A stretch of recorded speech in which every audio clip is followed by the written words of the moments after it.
Nebraska today after compiling a record of 16-31. What started out with so much hope ends with so much heartbreak for Husker Nation when it comes to the Scott Frost era. This is a day that I'd hoped would never come. I think at the end of the day, there has to be accountability. Scott and I talked about this very clearly. 16-31 obviously was not at a level that was acceptable to us. Trev Alberts firing Frost Sunday, less than 3 weeks until his buyout would have been cut in half from $15 million to $7.5 million. So Nebraska's on the hook for all of it. A move, though, that Albert says needed to be done now. I know how disruptive these changes are. You're not just affecting the player's life, you're affecting all the coaches and their family, and I understand that. But we need to do something. We need to inject something into this team to give them the confidence and hopefully help them compete. After Frost's tenure led to no winning seasons and no bowl games, fellow former Husker and wide receivers coach Mickey Joseph now takes over as interim head coach. I think he has an infectious personality. I think that's important. He's been some places, so I think that benefits him. I think he has some different feelings about structure and approach and how he'll handle practice and some different things. While Joseph could get considered for the permanent job, Albert's emphatic that Nebraska will conduct a national search using the help of a third party, and he will discuss the position with several coaches, whether they are actually candidates or not. If you hear that Trev Alberts reached out to XYZ coach, it might very well be true. It doesn't mean that I'm trying to hire that coach. Later in sports, more on Frost's firing, as well as more on Mickey Joseph's appointment to interim head coach. For now, Alyssa, back over to you. Street, what's up, baby? What's good? What's good? What's good, bro? What's good? Well, that was a little interesting, man. Intro right there, a little blast from the past. But welcome to Hay Street, everybody, man. Well, it's going down. Yesterday, we had toilet paper and a fire. Today, who knows what's going to happen on the block? But this is Hay Street. We are the people's champ. My dog keep his ear to the street, and I'm your favorite coach. That's all I'm going to tell you. So shout out to everybody in the building. Appreciate y'all coming through, man. We do streaming this thing on Facebook, YouTube, and my dog is on Twitch now. Huh? Talk to us, man. What about this Twitch you got going on? So with Twitch? I don't know. Try to see if I can get some Twitch. See if I can get some Twitch action. Right. So the reason we played this, because I knew somebody was going to say this. You Gold Wire in the building said that's old. Yes, it is old, but today's show, as the title says, do alumni coaches boost football programs? That's how I got my title. And we basically talking about alumni coaches. Is it a good thing? Is it a bad thing to bring them back? So forth and so on. Does it work? Does it not work? Whatever. Right. Street talk. Right. No. Does it work, or should they be allowed back? I mean, should they have a special place in the program? The ones that were really, really good, you know what I'm saying? Can you bypass some of the? Oh, you got to come up the coaching rank. You got to pay your dues. Like all of that becomes a dilemma. Mm-hmm.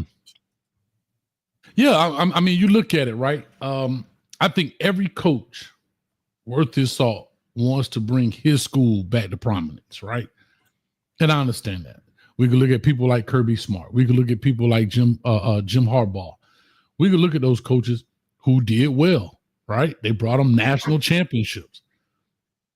But then you can look at people like Scott Frost, who did extremely well at UCF, who is now back at UCF, leaves and goes to Nebraska, and basically craps the bed. So, I mean, literally like 16, what was he, 16-31 in what, 4 years, 5 years, something like that? That. Why do you think it works and why don't you think it works, Street? I'm going to ask you that. I mean, I don't think there's a reason why it does and it don't. I think it's all on the individual. I don't think it has much to do with what they did there. Now, when they're coming back to coach for somebody, that coach would have to be a strong figure in the room, like an alpha male, to be able to deal with. Maybe the guy you're hiring is like a walking legend on that campus, and you have to be able to deal with that and be able to, just be able to be. Hey, you may not be the biggest swinging thing in a room every now and then when he's standing next to you, and you got to be good with that, or understand how to utilize it to your benefit. Yeah, I mean, and you look at, I think everybody, unless you're new to the channel, knows that we Kane fans, right? And we look at people like Mark Richt, right? Mark Richt came here and gave us one of the best seasons we had in the past 20 years, got us to the ACC. But we now have a coaching like Mario Cristobal, right? Who's here. I guess I look at it as twofold. For the fans, it's exciting, right? You know, somebody who understands the fabric of the program, right? What it's supposed to be and what it was, especially if they were a player in the heyday. You know, when they were in the heyday, they understand. And I would say, i.e., Mario Cristobal, right, was a part of this program from a player as well as a coach in the heyday, and he's trying to bring that back. But I think it's harder than people think, and because expectations become almost ridiculous, because especially if you were a player in the heyday of it, you know.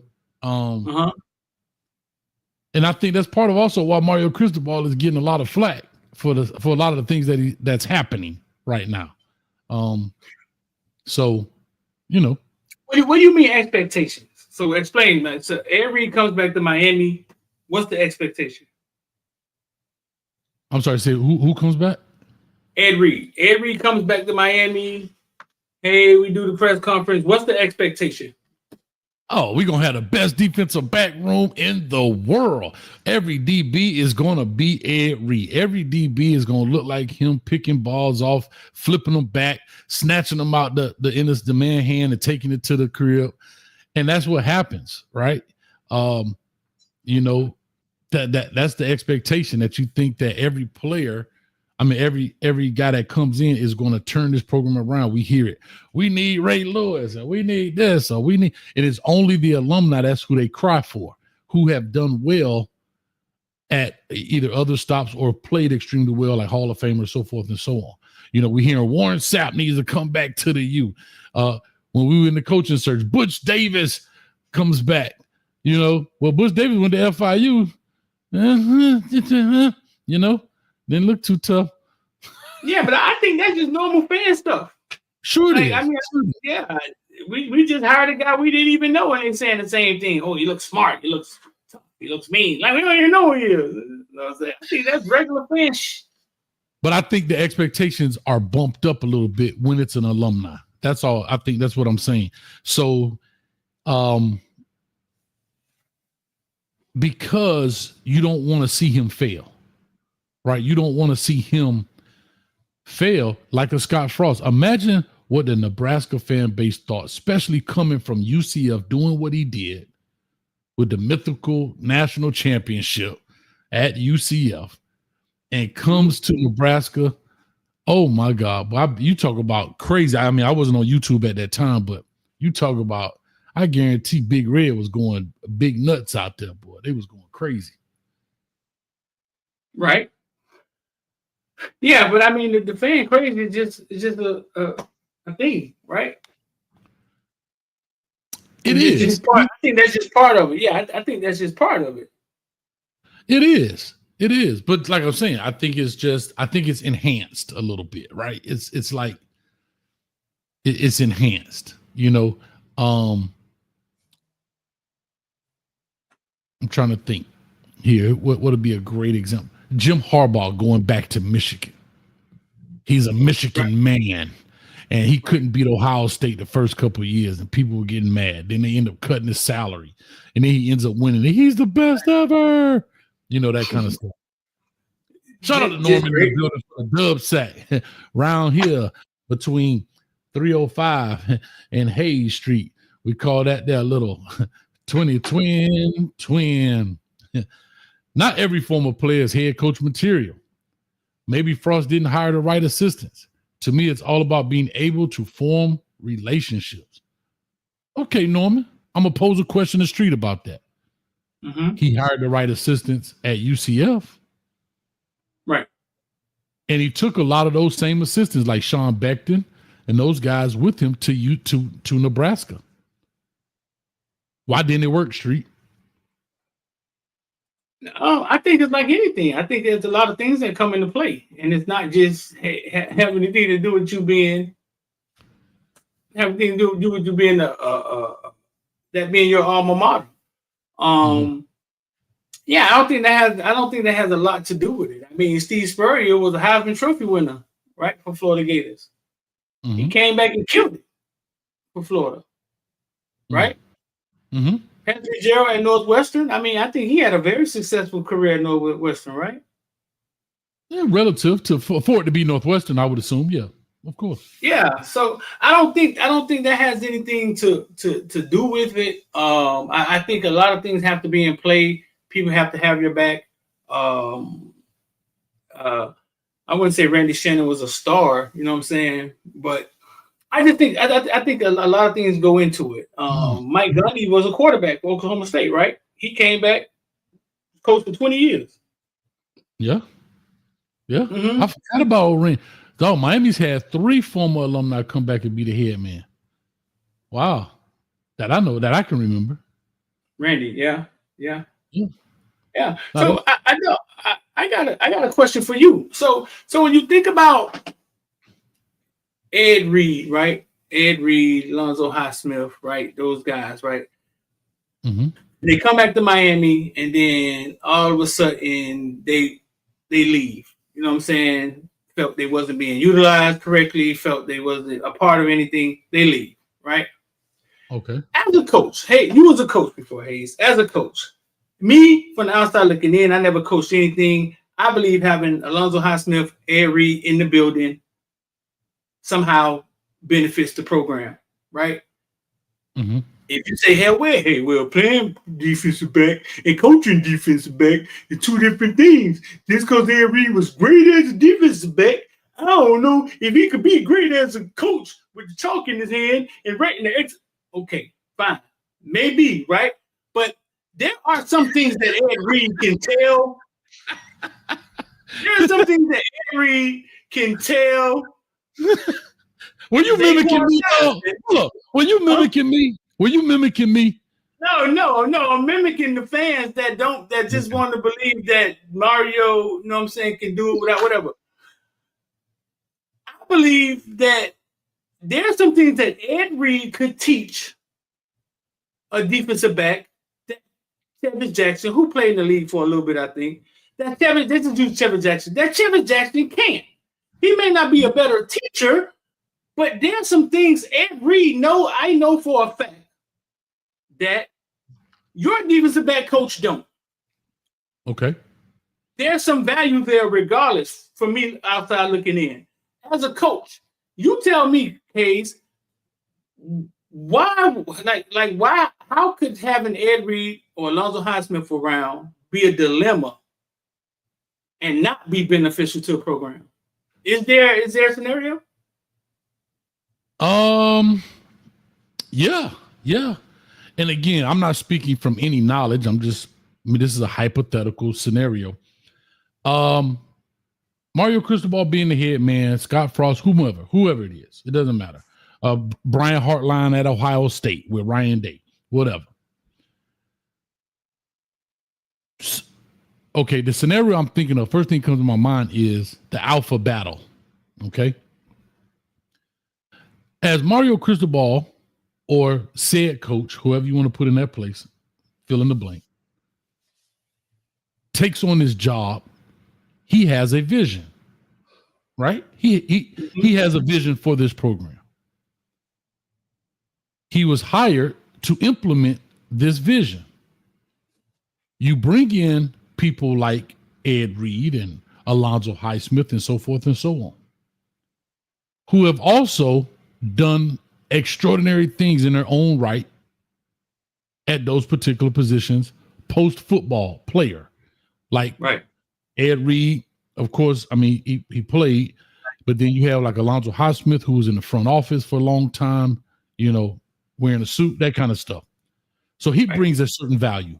Here's where I think the rift could come in. The visions don't align.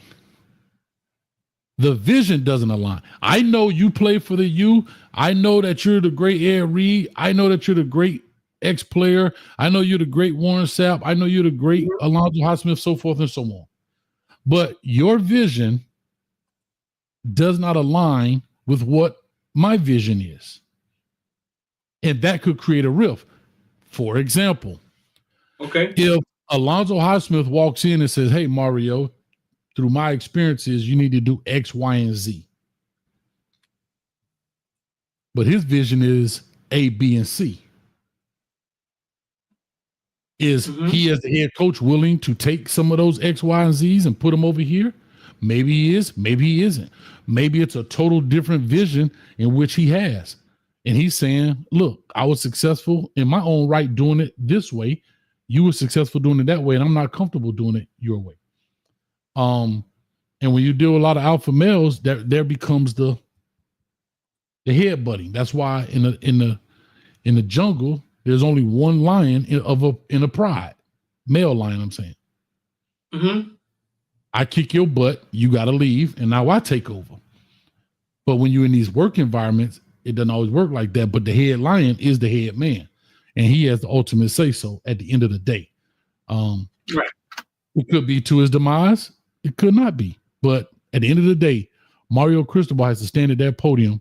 Scott Frost, Jim Harbaugh, whomever, right, has to stand at that podium and answer those questions. Like Jim Harbaugh brought in Mike Hart, great running back from Michigan.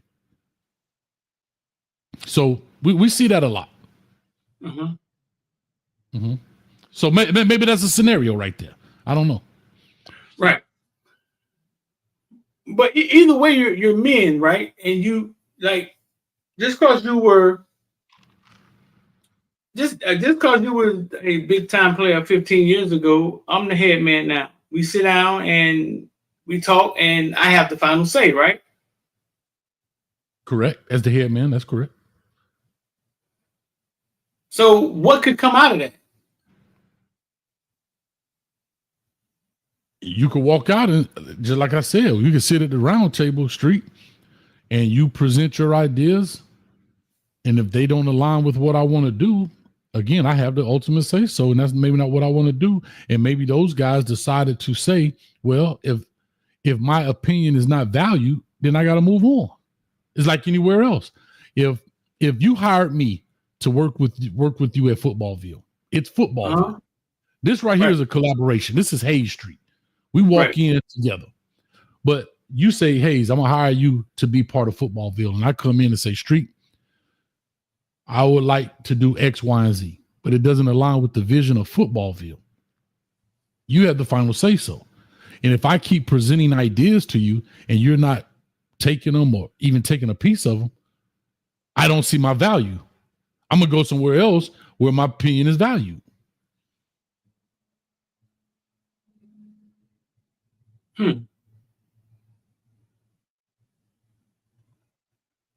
You see what I'm saying? Because at the end of the day, it's Footballville. I work for Footballville. And this is D Streeter's vision. Right. But if you got hired to do a job, then you just do your job. You can come to me with ideas, right? But if your job is, then you do your job.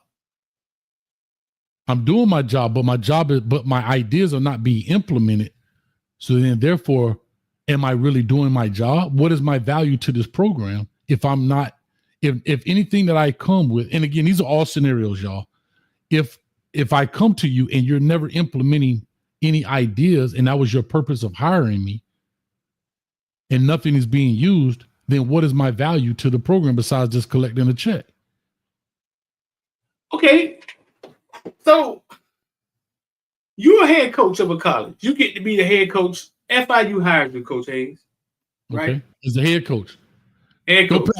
Go Panthers. T.Y. Hilton wants to coach. He comes to FIU.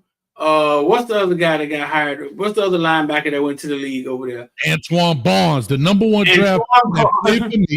Hold on. I got to plug myself. Shameless plug. Antoine Barnes from Miami Norland Senior High School, the first draft pick from FIU ever, played for your boy right here, Coach Hayes. Shout out to Boston, too. Antoine Barnes, T.Y. Hilton comes to you. You done hired your staff already. They want to coach. Okay. Best players in FIU history, right? Just talk.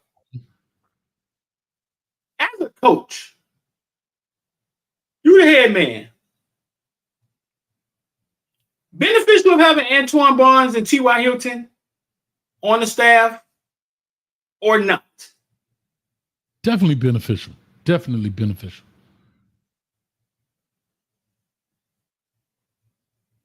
So you figure out a way to get them in there, right? You figure out a way to have them in there, right? Because it's beneficial on numerous fronts. Correct.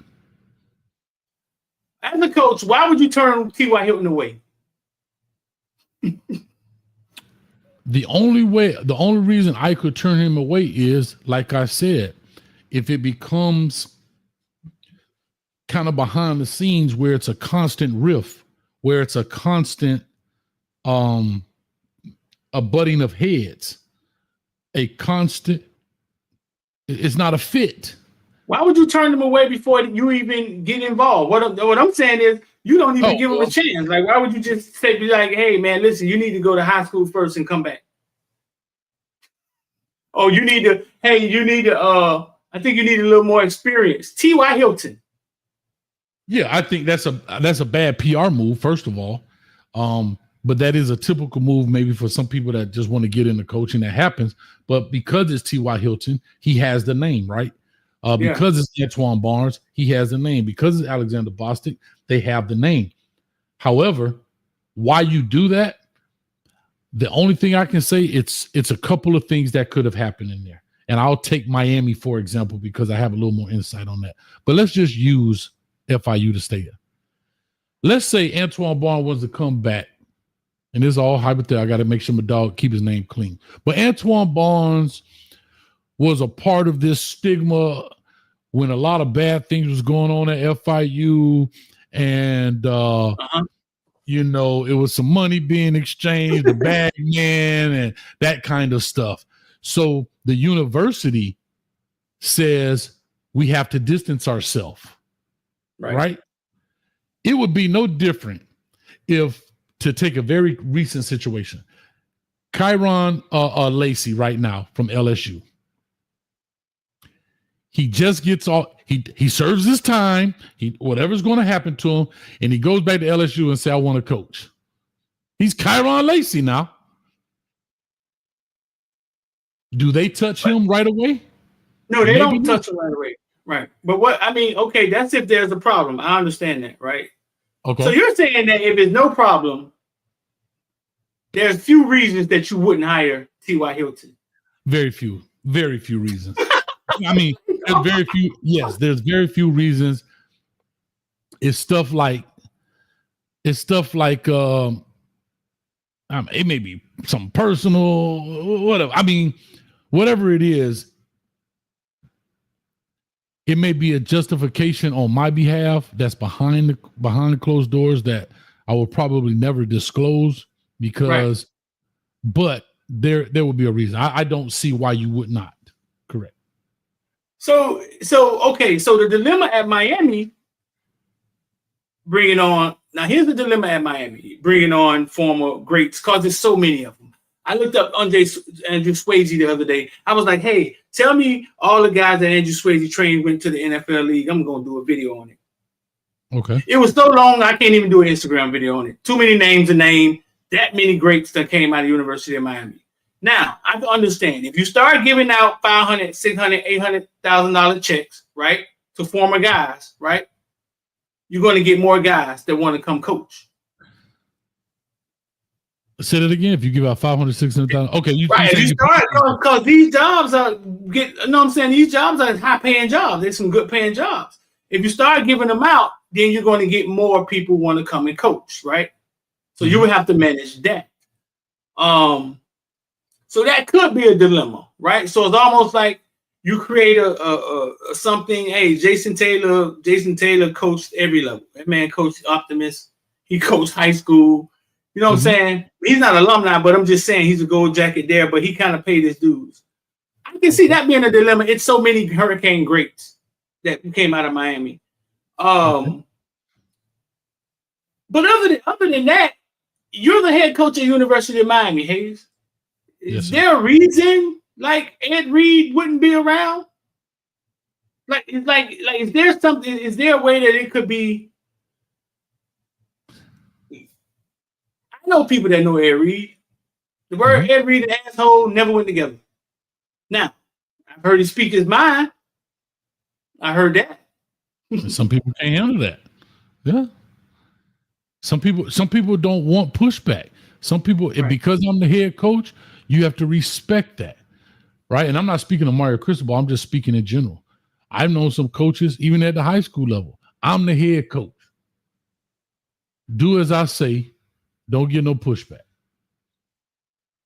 But then there's some head coaches that are open and willing to feedback. There's some coordinators like that. Here's the game plan. That, like in college, here's the game plan. Implement that. I don't need your input. This is what we're going to do. There's some coaches that say, hey, Coach Joe, what you got when it comes to stunt packaging right now against this offense? What can we do? How can we get home? How can we be successful and create pressure on the quarterback without using our linebackers? Or I could drop 8 in coverage, or I could drop 7 in coverage, or whatever. And Coach Joe may say, all right, we could do X, Y, and Z. I may agree, I may disagree, but at least I'm listening to the feedback. I may take 20% of it, 50%. Hell, I may take the whole 100. And then there's some coaches that say, hey, Coach Joe, these are the stunts we're going to do. So eventually, now you start talking about value. What is your value at this program if you can't implement certain things? If you hired me to be the D-line coach, part of being a D-line coach is to coach players, to develop players, but it's also for me to implement game plan. Mm-hmm. Now, there's some coaches cool with, all right, coach, whatever you want, I'll do it. And then there's some coaches that say, listen, man, I got value. I have a say. I want to have a say so in this. Yeah. I know when Cam Kitchens was here, he spoke very highly of Ed Reed. I got plenty of clips of him saying Ed Reed, sitting him down and showing him stuff on film that he would have never seen. I saw Ed Reed with the Under Armour that All-Stars that week. I spent the whole week at the All-Stars, Under Armour, some of the top 40 players in the nation. He was great with those kids, though. Mm-hmm. He was great with those kids. I'm just trying to understand. I'm trying to understand. That's why I keep putting you in the position. Like, as a coach, Ed Reed comes back to Miami, and for some reason, like, he leaves and hasn't said the word Miami since he left, right? What like how could it get to that point when I know for sure having Ed Reed in the building, walking around, I don't give a fuck if he was getting cafecito for everybody. I don't care what he was doing. Having him in the building, having him there, at some point he will become beneficial. But Ed Reed, to your point, maybe Ed Reed just don't want to be in the building. Maybe Ed Reed wants to be a part of the system. He doesn't want to be in the system. He wants to be a cog in the wheel that makes this thing go. Ed Reed don't want to get coffee and just hang out and talk to the players. He may be a guy that wants to be the coach. I don't know. I'm just speaking. Okay. So, all right, you've been a head coach before, right? Mm-hmm. You hand Ed Reed the DBs. No coaching background. He only coached Under Armour. He coached in 2016 high school. You had every Cam Kitchens and James Williams and all these kids, right? What's the worst can fucking happen, Case? Could it be worse than what we saw this year? Well, hold up. But let's connect the dots. I always say this. You can't connect the dots looking forward. You can only do it backwards. Okay. Could it be worse? Probably not. Here's what I will say. To what you said when I said, were you mimicking me? I've been around some NFL dudes And I'm watching them coach, and I'm like, I know he ain't learned that in the NFL. I know he ain't learned that in the NFL. But I've also been around NFL dudes who are excellent teachers. But I've also been around NFL dudes that only know what they know. And this is why they said, who was that? He choked the shit up and make fun of him. That's the worst thing happened. That's the worst thing happened. 5 minutes, right there. 5 minutes, top right-hand corner. Here's what I'm going to say. I've also been around NFL dudes that really only know what they know. And when you walk into coaching, the players in that room have 1,000 different skill sets. And you have this particular skill set. That's why they always say really good players typically, not always, nothing's 100%, are not very good coaches because they were so good they could get away with stuff. For example, Deion Sanders was so fast that he could get beat, but he could recover. Well, OJ Frederick may not be that good. I've seen some players got no technique, but damn it, he always open because he was that talented. Right. Perfect example. Jeremiah Smith versus Xavier Restrepo. Jeremiah Smith, I guarantee Xavier Restrepo's routes are so much more crisp than Jeremiah Smith. Why? Because he had to do, because he didn't have separation speed. He doesn't have top end speed. He didn't have the size. So he had to enhance things to enhance his game. When Jeremiah Smith, 220, can run up to a dude, push off, boom, get open, hit the gas, 0 to 60 in 2 seconds. Right. Somebody said street think all old Canes can coach. No, I mean that's not what I'm saying. I mean, I don't think they all can coach. But I'm also not going to sit up here and believe that Deion Sanders doesn't fucking know he's the greatest cornerback in the world. and Stanley Gibbons in front of him doesn't have the tools that he had. Some guys can't see that though, Street. I'm not saying Deion doesn't, but I'm saying there are some guys don't see that. Like Deion was in the room with people who didn't have the tools that he had. That's his life. You know what I'm saying? He understands that he has to. It's his life. He was an alien. He was an alien in the locker room. I don't think every football player can teach. I mean, I don't think that. But I think there's things Ed Reed knows, right? Like I said, that Chevis Jackson probably wouldn't know. My question is, if you give Ed Reed the DBs, what is the worst can happen? Like, are they going to be running fucking backwards? Like what is the worst can happen if he not show up? Like he not show up for work. These guys became great because they worked hard. So I'm just trying to figure out. I'm trying to figure out how it just becomes to the point where they're just not in the building. Like they're not just here no more. You know what I'm saying? It's that bad. I think because of who they are. Now I will say this. This is my opinion. I think they're no longer there because I don't believe their opinion was valued. That's just my opinion. I don't believe that their input held any weight in those rooms. That's just me. And eventually you go where you appreciate it and not tolerate it. Because eventually you feel like I possess this value and it's not being used. Why do I wake up and come here every day? Because for those guys, it's not the money. So if I'm Ed Reed and I need to be in the building at 6 a.m. and going home at 10, 11 o'clock at night every day, and there's no, and my value is not being valued, why come here every day? Why? When I could go smoke my cigars and DJ on Twitch or whatever he does and get more appreciation than come here every day to walk by a kid and be like, hey, boy, you know, you could have did yada, yada, yada. Like when I know I have more to offer. Yeah, I understand why you would leave, right? You know what I'm saying? I'm just trying to get to the bottom of how, like, I think you hire lesser guys. Like, I think Miami has hired guys that were under, like, you know what I'm saying? That we didn't feel like, damn, he coaching at Miami already? Well, yes. Like, well, here's what I said. I think you took changes on plenty of guys. Yeah, but here's this too. A lot of it is perception, right? A lot of this is perception when it comes to the upper brass. I've always told you this. The people who hire you are not qualified to hire you.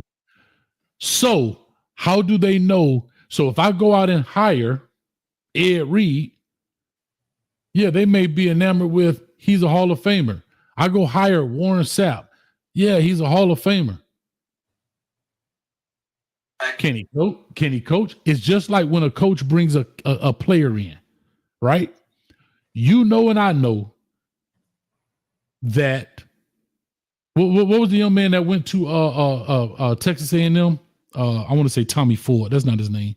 What's the short dude that went to Texas A&M? Tommy Ford. Not Tommy. That's not his name. I knew I shouldn't have said it on Michigan. What's the young man? He was real short, but he could play. Keith Brown. That's his name. I don't know why I said Tommy Ford. Keith Brown. Keith Brown. How about Antonio Brown? I remember we took Antonio Brown to the University of Miami, and they told us he was too small. And here's why, Street. Coaches have a prospect, a prospect, not a prospect. That's not what it's called. Not potential. God almighty. Anyway, it's a checklist. I can't think of the name right now of what you want. If I need an X receiver, a Z receiver, I want him to be 6'2", 210 or better. Runs this, weighs that, bench presses the prospect sheet, but that's kind of what it's called. But anyhow. Right. But if I come in with an Antonio Brown and he doesn't work out, guess what? I went against what you asked. I stood on the table for him and he didn't work out. But if I brought you what you asked for and it doesn't work out, guess what, Street? I brought you what you asked for. I brought you prototypical. Thank you, Paco. Prototypical sheet. Thank you. I knew I was close. Prototypical sheet. Thanks, Paco. So I brought you what you asked for and it didn't work out. But if I stand on the table for Antonio Brown and it doesn't work out, that's a strike against me. Kind of same thing when you hiring coaches. Because in that meeting, when you're talking to them, hey, so what do you think about coach? Man, I'm bringing in guys with experience. I'm bringing in coaches that have proven themselves. You said all this in that meeting. And now that's what they expect. These are all hypotheticals. Yeah. I'm just telling you. Right. I get it. No, I get it. No, I get it. No, I understand. So, dog, I mean, to me, it's simple, right? Because Miami has tons of grades, right? Miami has tons of money, obviously. We just paid Carson Beck damn $4 million and found him $6 more million or something. They claiming $10 million. Who knows, right? Right. If you gave a fuck, right, about the great alumni that make up the 30 for 30s and who, you would create a system. Some type of system where they can come, be a part, and if they show up and then you see in a year they really dedicated, they really want to coach. I mean, you can create some type of system. You kind of mean like an introductory coaching system? Yeah, you can create them a room, a lounge, a system. They can have input, like places where they can input value on video or something. And then the ones that keep showing up or coming around and standing around, you know who would really want to coach, right? Yeah, like kind of like Duke is, right? Like Duke Johnson. Shout out to Duke. You know, he came in as a student assistant because I believe he had to get his degree first. A lot of people don't know you have to have a undergrad degree in order to coach in college. So he came in as a student assistant, got his degree. Now he can work in the official capacity once he got his degree as a GA or quality control or whatever the case may be, whatever they decide to hire him. But one of the prerequisites to be a college coach is you have to have a degree. And that's when you went back to see people like Deion Sanders go get his degree from Talladega, or you saw Warren Sapp get his degree from Texas Baptist, I think, something like that. So that's a prerequisite that you have to have that. No way around that, because you, at the end of the day, you are leading college age students. Right. Mm-hmm. See how I say Ed Reed doesn't want to be a position coach in college. He coordinator at least. Ed Reed is now the offensive coordinator in high school. Like Chamberlain, yeah. Chamberlain, something like that. Yeah. Chamberlain High School, somewhere in Georgia. Ed Reed is now offensive coordinator. I'm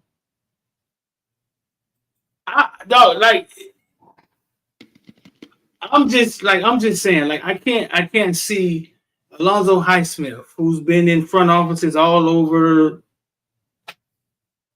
the NFL, as college football turns into the baby NFL. You got budgets, you know what I'm saying? It's turning into, you know what I'm saying, where you have to deal with budgets and kids and money and rosters and okay, let's trade out this 600,000 wide receiver, see if we can go get value for a 400,000 one. Let him hit all of this stuff is how the NFL works, kind of, right? Okay. Alonzo Highsmith has all that background. Just kind of ignored. Leaves University of Miami. He said he want to sit down with me again too, man. Maybe we bring him on Hayes Street, bro. I don't know. No, Alonzo Highsmith. Oh, Alonzo. Speaking of Alonzo, had a chance to hang out. Shout out to Alonzo Highsmith when we played Florida State in Tallahassee the other year. Myself, Melvin Bratton, Marvin Dixon. I got a picture with that. Myself, Melvin Bratton, Marvin Dixon, Alonzo Highsmith, who was all hanging out the night before the game. And yeah, I get it. Now, here's what I will say. It's one of your folks. Yep. Man, coach, I got a problem with me. Man don't know me. Hey, we on the block, dog. Speak your piece. Say what you got a problem with. And man don't know me in his bathroom with his shirt off. So here's what I'll say. Sometimes we look at this at the surface level, Street. But there's a lot of Wait a minute, my bad, though. You talking about put this week on Gucci for? Oh. Man, I like Gidry, man. You know what?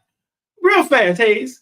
Gidry was the type of dude you wasn't going to run over him. You wasn't going to say anything to Gidry. I don't think Gidry in conversations with me, Luke, Patty, like one or another. Like Gidry was from Louisiana, like he was kind of like, yeah, you ain't gonna just yell at me. You know what I'm saying? And we may be like that. I just don't want to get coffee. You ain't gonna just have me over there because I'm alumni and I'm here because I'm here, and have me over there looking like I belong in the trophy room. I want to get off the trophy stand, put my gold jacket up, and get out there and put a whistle around my neck. I don't know. You know? Hey, man, I heard this year we had about 12 defensive back coaches, bro. You can't tell me Ed Reed can't be one on. See, we got to stop this. Like there's people that get high. I don't even know if Mario is I don't even know if Mario is is qualified to tell Ed Reed he can't coach defensive backs. But Ed Reed may Ed Reed may not have been one. He may not have want to be one of the 12. He wanted to be one of one. I don't know. I'm just you talking to me. Well, you was a coach, dog. I just asked you what is the worst thing that could have happened.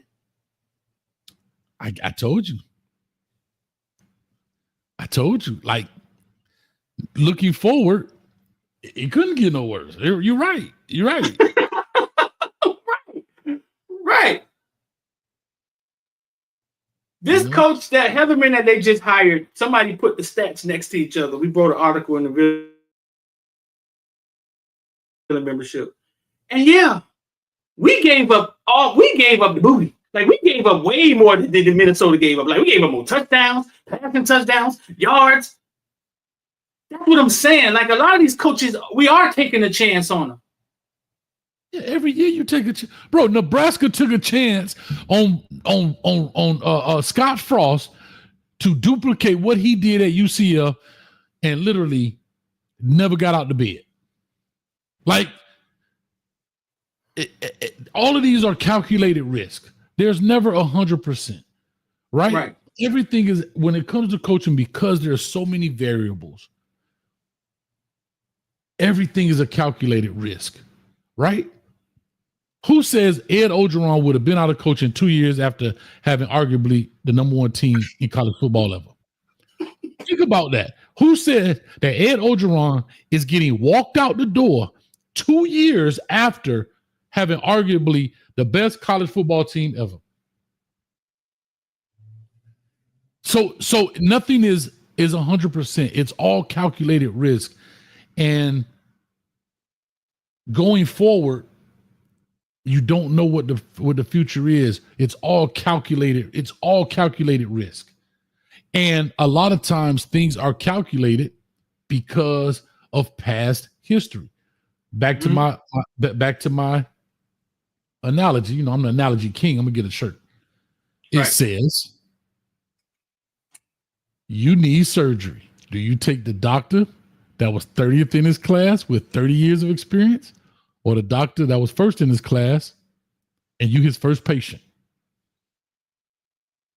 Who do you take? I think if you're talking about your life, you take the experience. I know we're talking about life, but we're just that's the same thing. You're talking about the future of the program. You're talking about wanting to be successful. So therefore, the calculated risk is, I look at guys with experience. Now, I get what you're going to say. Well, guys don't have all that experience, blah, blah. Yes, but I was just talking about calculated risk. Calculated risk.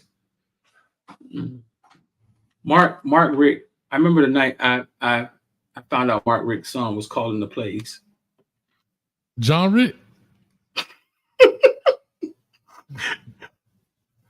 That don't seem like that ain't life or death. You could just be like, "Look, Rick, go on in here." Third time, what we got?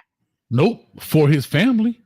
Do you really think Bill Belichick want to be in North Carolina, or was he willing to do it to give his son an opportunity?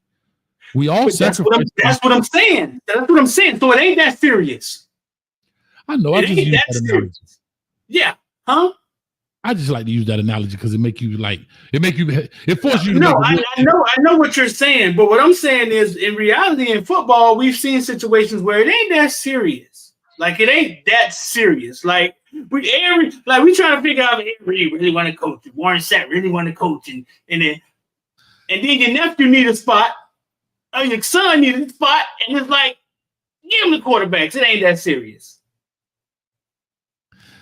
NASA said that's blasphemous. What's blasphemous, NASA? Talk to you. You got to let me. When y'all make a statement like this, y'all got to remember, I don't know where or what I said or what Street said. That's because that's so vague. Like, we've said a lot probably by the time it comes through. So you got to give us a little more detail on that. Yeah, no, I understand. I understand. I understand. And a lot of this too. Can I say this? A lot of this is relationships. It is. I'll leave this coach nameless. But before we got on here, I was talking about a coach, if you remember who I was talking about. And I said he was straight Richard. Right.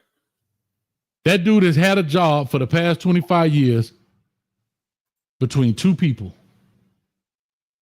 Right? Uh-huh. Because of the relationship. Not maybe because he's good. Right. It's because of the relationship. Right. That's it. And so if you look at a lot of these guys, let's take Coach Heatherman, for example, the new DC at Miami. most coaches are tied. They're tethered together some form of fashion. Uh-huh. Who is the tie between Mario Cristobal and Heatherman? Shiano? Shiano from Rutgers. Right. That's the tie.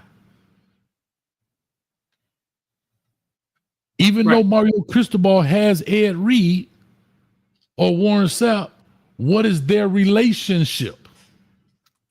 Who vouches for them?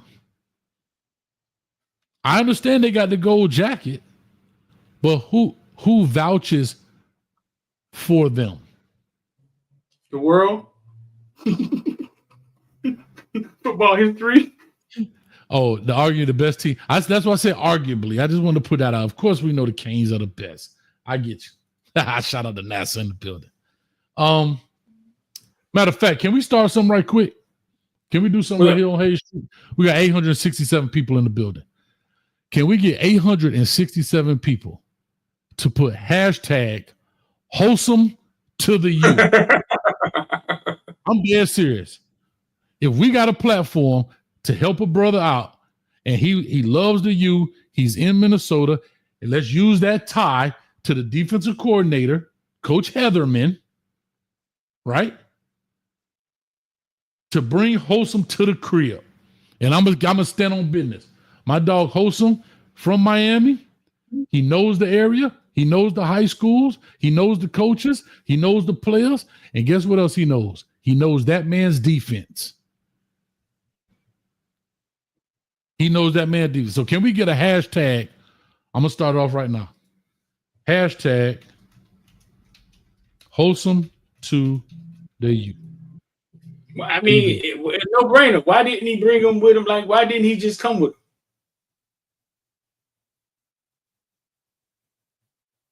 I don't know, but No that's brainer. the hashtag right there, Street. See it? Wholesome to the youth. And we're gonna send it, we're gonna clip this, and we're gonna tag Coach Heatherman, excuse me. We're gonna tag Coach Heatherman. Man, I think Wholesome a faint, dog, if he had an opportunity to coach at Miami, bro. Why wouldn't he? I don't know why he wouldn't. There you go. That's another perfect example. My dog don't have a gold jacket, but look how much value he brings. He's from the crib. He could definitely help in recruiting. He knows the people. Like, so why we all know he knows football. He used to bring out the whiteboard. So there it is. Why wouldn't he bring them? That's a great question, Street. I'm gonna ask you that. Let me flip the role. Wholesome. Street. Yeah. Coach Corey Heatherman gets the job at the University of Miami. Mm-hmm. He has an opportunity to bring Wholesome One Holloway to the U. Why wouldn't he bring him? Why wouldn't he bring him? And I don't know. You got to give me. He don't know where Wholesome from. He don't know what? He don't know where Wholesome from. He don't know him like that. Wholesome ain't never get the. He don't know where he from. Sometimes we assume things. I mean, maybe he don't know Wholesome from Miami. I think Wholesome got a University of Miami tattoo on his leg. I don't care. Sometimes we assume things, or sometimes we don't open our mouth. Sometimes we don't open our mouth, man. Wholesome coach D-line, and guess what the defensive coordinator was? Guess what his bread and butter is? Defensive line.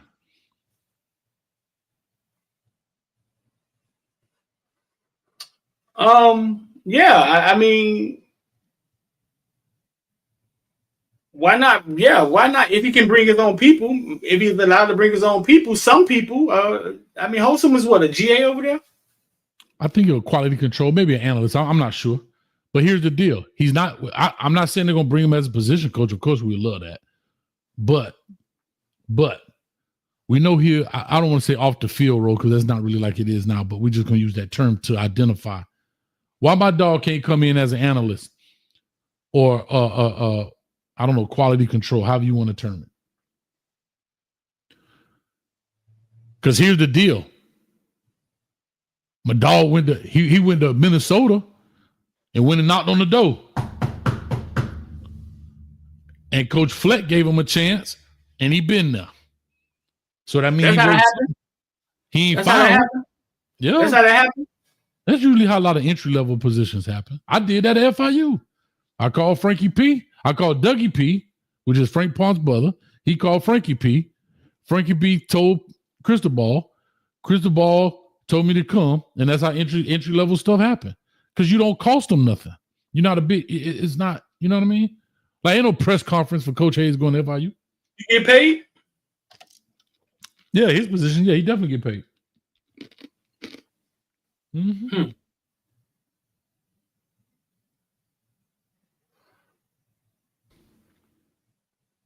So, Juan Emmanuel, boy, you shout out. That boy say Joy Taylor to the U. Joy Taylor probably already been to the U. Jason Taylor gonna catch you.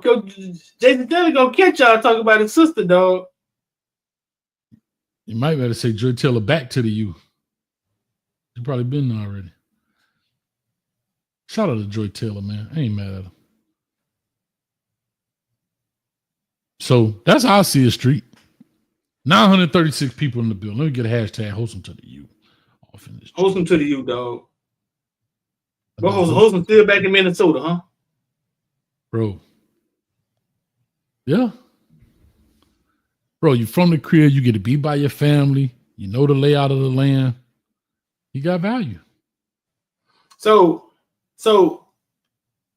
you got your job at FIU. You just showed up with your bag like a homeless man, and was like, "Coach, give me a shot, Coach." Yeah, that's a very short story. Yes, if you want the short version, that's it. Yeah, basically. You don't have to apply like they don't work like that.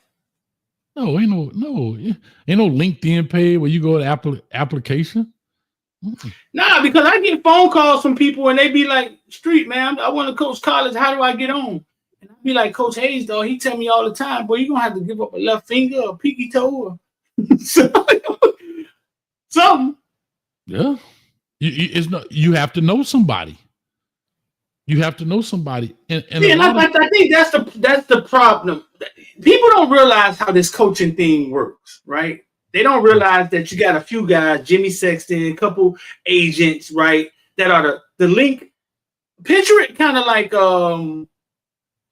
a tree, and you got branches, and the agent is the tree. He knows all the coaches. So sometimes, a lot of times the agents get called, right? Hey man, I need a defensive coordinator. Mm-hmm. And the agent, beneficial to him, or maybe beneficial to the coach, but probably beneficial to him, he points you in the direction of a guy. Hey man, this guy right here may be leaving, he may be coming open, right? And they kind of start plugging their homeboys and plugging, and then so you wonder, right? Damn, you sitting here, you like, damn, we wanted Timmy Lockett from how the fuck did we hire somebody from Temple running back? You know what I'm saying? It's all about relationships and the ties. Yes.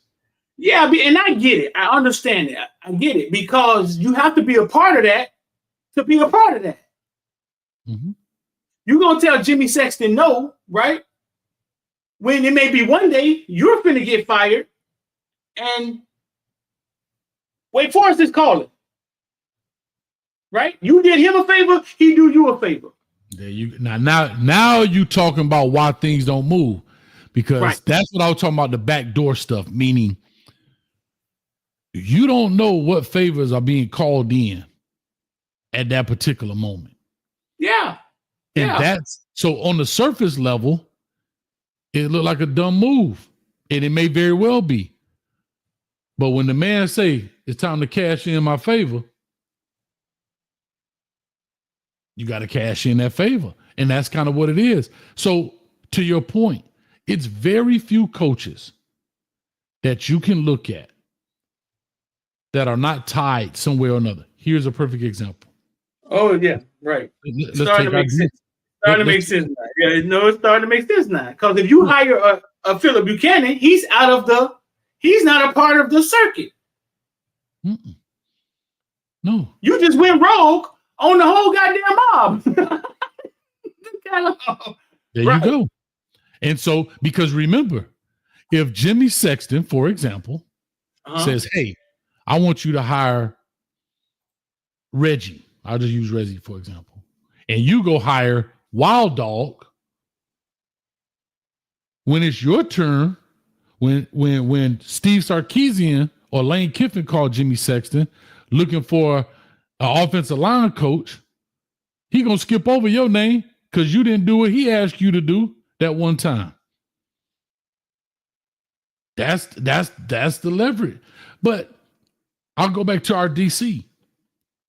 Our DC had an opportunity to work with Greg Schiano. And I think Coach Cristobal respects, and maybe Greg Schiano may be a mentor of his. I don't know. But I know he worked for him at Rutgers. Well, how did Mario Cristobal get to Rutgers first with Greg Schiano? How did that happen? Do you know? That was after Alabama? No, this is 2002, 2003. This is when he first started. He was a GA at Miami. Uh-huh. Mario Cristobal. Uh-huh. Okay. All right, hold on. Here we go. Let's walk this. Let's walk this thing right quick, just to talk about how the tree works. Mario Cristobal. Let's go to his Wikipedia page to see his coaching history. All right, Mario Cristobal. He was a GA in Miami in 98 to 2000. He left and went to Rutgers as the offensive tackle coach and tight ends coach in 2001 to 2002. Became the O-line coach in Rutgers 2003. How does he get from Miami to Rutgers? Mm-hmm. Do you know? Who was the head coach, Schiano, right? Who was on the Miami staff at the time he was a GA? Who? Schiano. Schiano, right? Yeah, that's what I just said. So now he goes to Rutgers. Mm-hmm. Goes there, does well. Comes back to Miami in 04, 05, 06. Who's in Miami 04, 05, 06? The head coach. 04, 05, 06. Randy?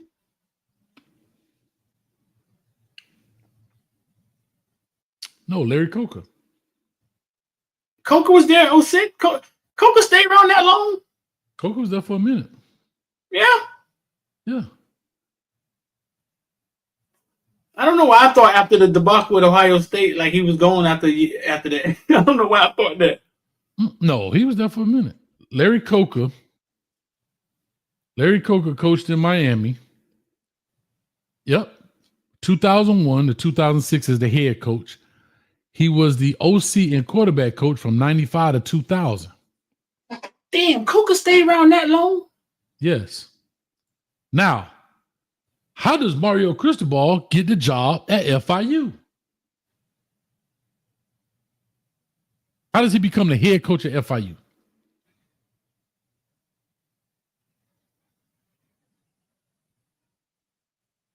How? Who became the AD at FIU? The same guy that fired him, right? Pete Garcia. Where did Pete Garcia come from? Where did Pete Garcia come from? The University of Miami. Right? The University of what? Miami, right? Yeah. Right. Then he leaves there.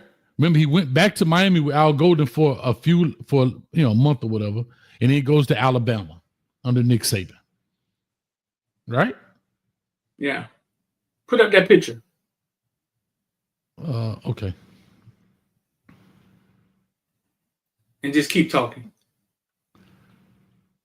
This man here, dog. Y'all tough, boy. Antonio Brown is a clown, dog. For no reason, dog. So now he goes to Bama, right? And remember, when he goes to Oregon, who does he go to Oregon with? Who, Mario? Yeah. Who does he go with? Yeah, who's the head coach of Oregon when he went to Oregon? Oh, Willie Taggart. So now you're starting to talk about those kind of relationships branching off, right? Right. And then he comes back to Miami. Those are the things we're talking about. Now, Mario Cristobal couldn't take Mirabal with him to Alabama because he ain't the head man. But as soon as he got the head man in Oregon, he goes get his homeboy, which is cool. I love Mirabal, from Marshall and takes him to Oregon. Right? Right. And then when he came to Miami, here's a perfect example. Brings Mirabal with him. Brings Dennis back from FIU. There you go. But let's go back to FIU. When Coach Cristobal gets a job at FIU, what was Dennis working at the time? D-Train. Miami. He was D-Train here already? D-Train we went to FIU. Yeah, Dennis went to Miami, right? Yeah. Yeah. My man Juan Navarro. He takes Juan Navarro from Miami. Coach what's the DB coach that I'm looking at him right now. He ended up with the Colts. Oh my God, I can't remember his name, man. White dude. He from Arizona. He played for Miami as a DB. But anyway. Miami had a white DB? Yeah. Oh God. What are you talking about? What is his name, bro? Oh my God. He gonna kill me if I don't know it. I can't think of his name, bro. Miami ain't never had no white DB. Oh my God, bro.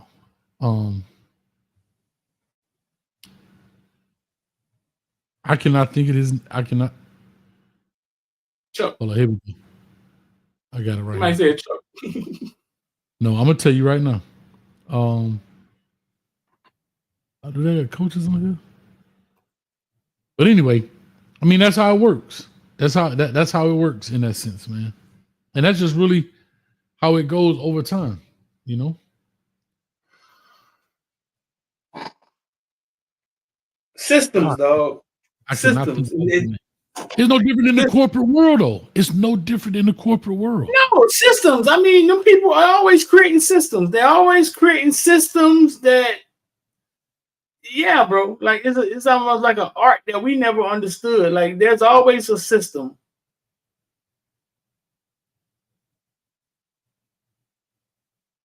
To control something. Of course. Oh my God, I cannot believe I can't. Popovich. Yes, thank you, Juan. Popovich.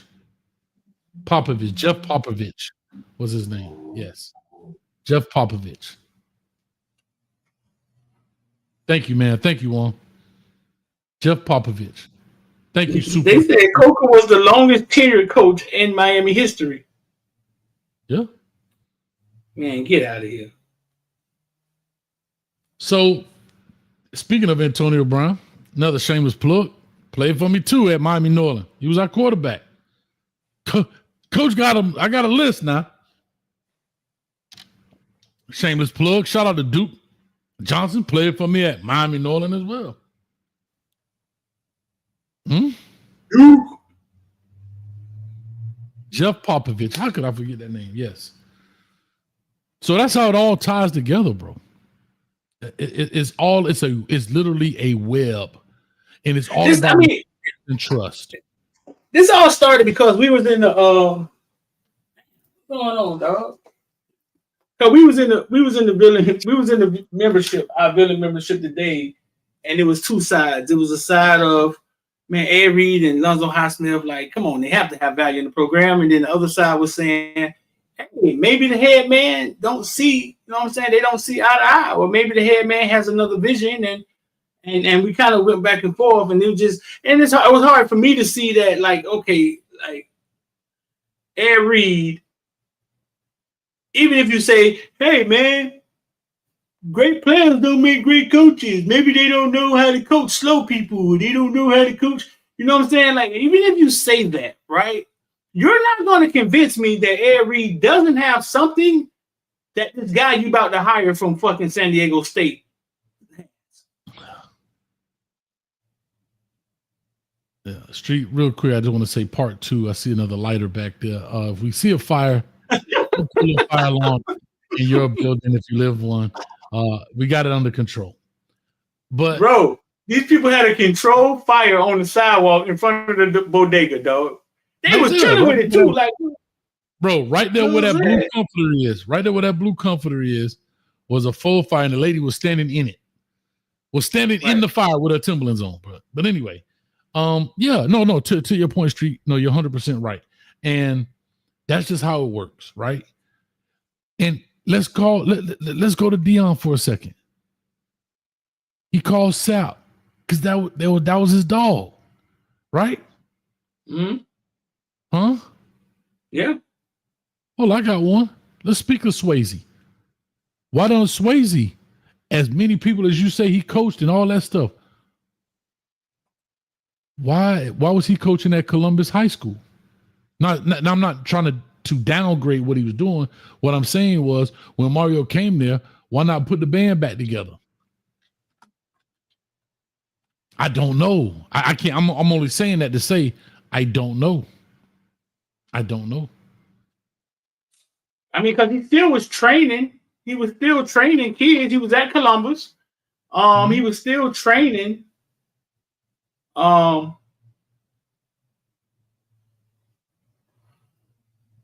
He's trained over 20 NFL players.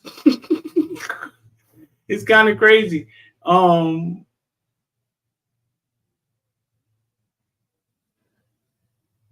He's now the strength and conditioning coach at Colorado. Is good enough for Colorado? I don't know. I mean, now when he was here, what was the knock on him at the end when he was here? Our players were fast. We always felt like it was about speed, but we always looked undersized, right? I don't know if we were blaming Swayze for that.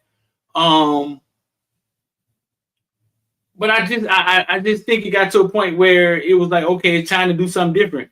Then we went and hired somebody. It seemed like he broke a few necks. We hired one strength and conditioning coach. Had kids coming out with neck injuries. You know what I'm saying? Damn if you do, you damn if you don't. Mm-hmm. No, I agree. You know, you'd be surprised, bro. You'd be surprised how this world works. Who knows who? Think about that defensive coordinator we just got. You know how many times his phone went off when that news broke? Out of all the stops he made and all the relationship he's had, what's his name? Corey Heatherman. That's why I'm pushing for Street. That's why I'm pushing for my dog Wholesome. And the reason I'm pushing, because even though he was with Wholesome for a year, he was at Fitchburg State, Kings State, or Kings, whatever, Whitesburg Panthers, Springfield, Northeastern, Western New England, Old Dominion, Pace, Maine, James Madison, Rutgers, Minnesota. Everybody looking for a job from those 10, 15 schools just text him and say, hey, coach, I'm available if you need me. Plus, the other coach that owe him a favor, hey, coach, my son is looking to get into coaching. Can you see if you can find him a GA spot at Miami? Hey, coach, see how that works? It spawns into just craziness. And you got to tell somebody no. So I'm saying, as the Miami Hurricane community, with 1,110 people in the building, can we get a hashtag to the U? Wholesome. Get wholesome to the U hashtag to help my dog.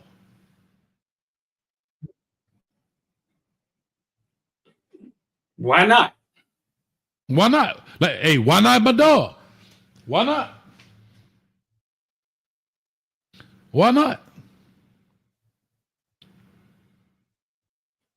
Coach Hayes, Swayze didn't pass certification and he was not qualified.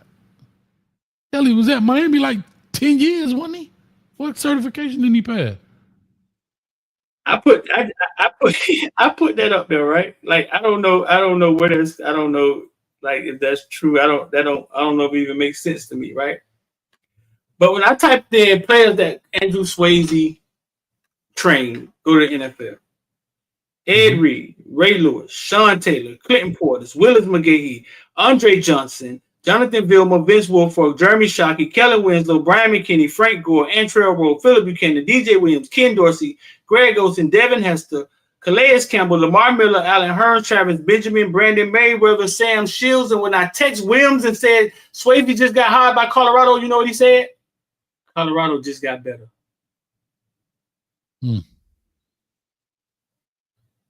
Williams played, he was the offensive tackle left out of Ely, came with Tyrone Moss, played for the University of Miami. They really believe in Swayze, guys who played for him. So what I just read off, screw your certification. I don't care if you got to build them a gym outside somewhere and they just start working out like it's the prison. He did a good job at Miami. You know what I'm saying? Now, nothing lasts forever. But you're not going to tell me he can't train people. No, I'm not saying you BSing, one. I just don't. Maybe I'm not understanding. If he was at Miami all that time as the head strength and conditioning coach, would he forgot to re-up his certification? Like, that's what I'm saying. I don't know. So I don't know. I'm just. No, I mean, it's always a, I don't know. I mean, when it comes to us, that's low hanging fruit. I tried to look it up. I don't know about him not passing certification. But yeah, that's low hanging fruit when you're always talking about blacks. Like, it's always something like, he can't read defenses. He's a rah-rah coach. Now, you know what I'm saying? Like, now Swayze can't pass. It's always that. It's always the low hanging fruit. Like, it's just. I don't know. Like I said, Miami was illegal for about 15 years then. Miami, what Miami was doing? You know what I'm saying? Like, I don't know. What is the certification they got to take every year? I don't know if that's true or not. Yeah, I don't know because I'm not in that aspect of it. But like I said, at the end of the day, those are the things that happen, man. And you know, it is what it is, man. It's part of it. We in the building, and it is what it is, bro.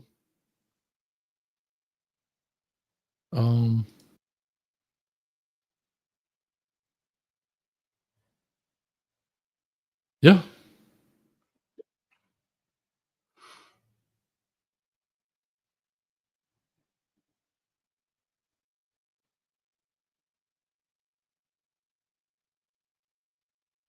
Anyway, Street, let's get up out of here. I got a show in about 3 minutes, which I know I'm not going to make it. We got a Colorado show coming up. We got a lot to talk about. Coach Prime to Dallas. Maybe not. Maybe so. 3 minutes. Yeah, 3 minutes. I ain't going to make it. You got an I don't see how? Nope. Yeah. But I got one. Oh, you got one? Go ahead. You got one. Shout out to Really Flawed in the building that bust us out, so I'm going to bust you out too. Man, you ain't got one. Go back there and look it up while I'm doing this. All right, here we go. Really Flawed in here straight snitching. I'm covering for ain't got one. He was like, as soon as I said her name, like Candyman, I just got back. Did I miss any fires? You actually did. You actually did. You actually just missed me. Like, he come right in here snitching on the boy. He's straight. He can't do nothing. He gonna do nothing with Really Flawed. He can't do nothing. She go straight tell on you. She told on you, dog. Here go my I don't see how right here. I think this is great. I love it. And watch the reaction at the very end. This is brought to you by Coach Hayes Football. Go ahead and hit the like, share, and subscribe button. Make it happen, man. Appreciate it. Here we go. Uh-oh, what did I do wrong? Oh, here we go. Love it.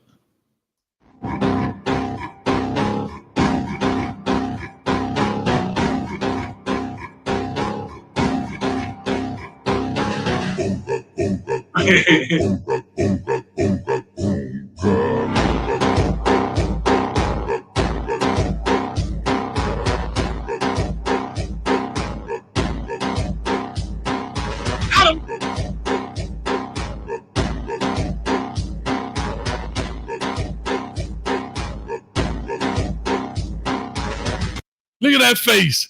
That boy crying, dog. But what y'all missing is the beginning. Watch how he do a hand. Watch this. Yeah. Get him, baby. Get him, baby.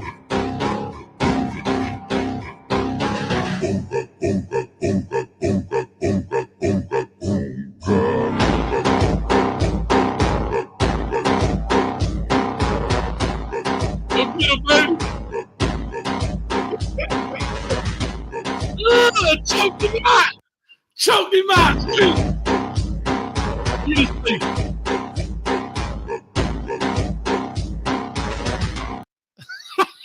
With the Spider-Man on.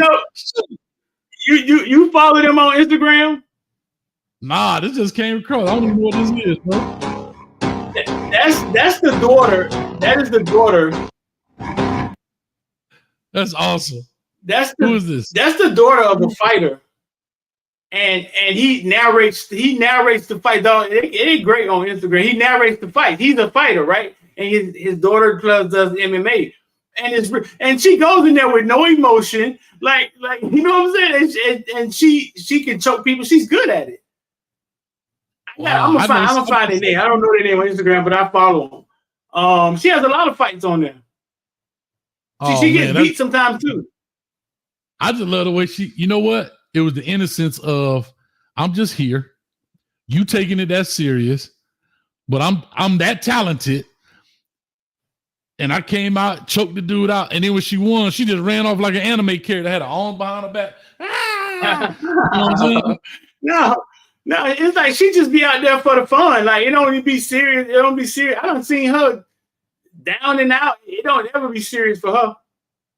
Yeah, that's pretty cool, man. That was I don't see how you went in there and snatched her hand down and yada yada yada, and she gave him the business. Butterfly, what's up with you, baby? My own thing is brought to you by IOD Squad, Investor Man. Have you ever thought about learning the stock market or investing or wanted to know about crypto or anything? Every day we put out plays on IOD Squad, man. The link is in the description or text us 786-459-9499. IOD Squad, Investor Die. Put that up there for me, Hayes.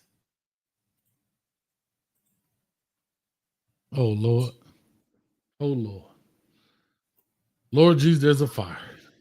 They asked this dude to identify hamburgers by just touching them with a blindfold.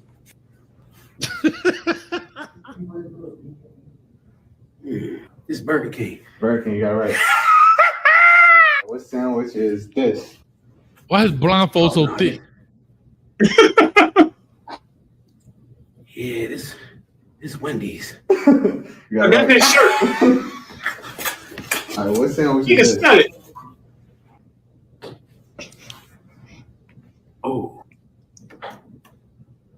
it's some chicken. Mm-hmm. Got some right here. That's crazy. Ooh. Popeye's spicy chicken sandwich. All right, what sandwich is this? That boy dropped his He dropped it like it was hot. He dropped that thing like he was a burger too. It's Five Oh, my Guys. bad. These smell Five Guys, dog. How do you know what Five Guys burger smell like? Bro, that smell like straight grease. Buddy out there on straight grease right there. Yeah. Hey, can I That's say this hilarious. really far? I hate to say this. Why is his shirt off? I'm about to get in trouble That's for saying this. around his head. Nah, you know what I'm about to say. Don't body shame him the same way we can't body shame other people. Let's not body shame him. He's working on it. He's working on it. Yeah, I'm just teasing.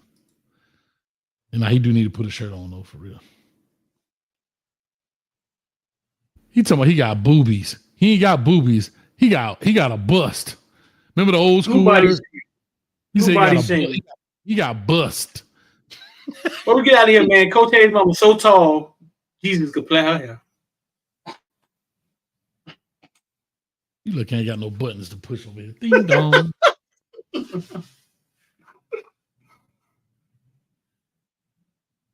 Footballville mama's so big. The reason it's that cold, because she blocking the sun. We out of here. Peace.